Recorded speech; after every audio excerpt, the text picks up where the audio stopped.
Jo, arvoisat Helilän koulun oppilaat, opettajat, henkilökunta ja muu juhlaväki. Oikein hyvää huomenta kaikille ja tosiaan oikein hyvää Helilän koulun 150-vuotisjuhlaa. Kuten tuossa jo sanottiin, niin nimeni on Juho Eerola, mutta sitä ei sanottu, että olen tämän koulun entinen oppilas. Aloitin 7. luokalla vuonna 1988 ja pääsin sitten viimein 9. vuonna 1991. Voi olla, että joidenkin teistä vanhemmat ovat olleet täällä samaan aikaan kuin itsekin, tuskin sentään isovanhemmat.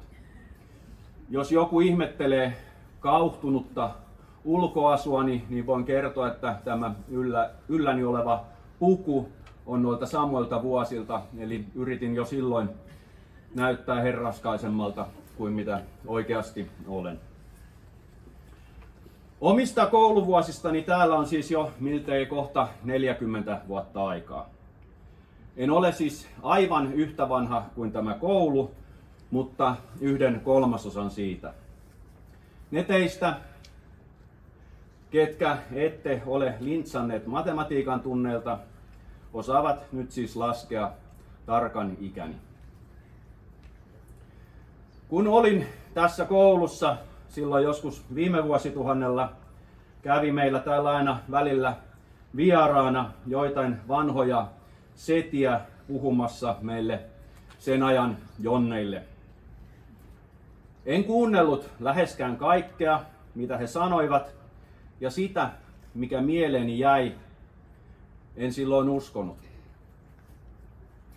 Jos nyt opettajien pakottamana seisoisin siellä teidän joukossanne kuuntelemassa jonkun 50 kansanedustajan kuivaa puhetta, niin en todennäköisesti nytkään painaisi mieleeni puhujan sanoja, enkä myöskään uskoisi sitä, mitä se ukko siellä edessä hölisee.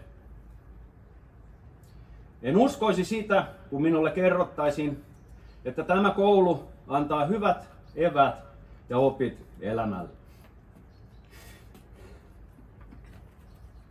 En uskoisi, kun minulle kerrottaisiin, että täältä voi ponnistaa ihan vaikka kuinka pitkälle tahansa. Enkä uskoisi, kun minulle kerrottaisiin, että tämä aika yläkoulussa on lopulta aika lyhyt ja että tulisin vielä kovasti kaipaamaan päiviä täällä. Ja etenkään sitä minä en uskoisi, jos joku melkein 150-vuotias kansanedustaja väittäisi minulle aamunavauksessa, että tulet vielä elämässäsi joskus tarvitsemaan sitä ruotsin kieltä. Enkä myöskään sitä, että ne kännykät kannattaa pitää pois.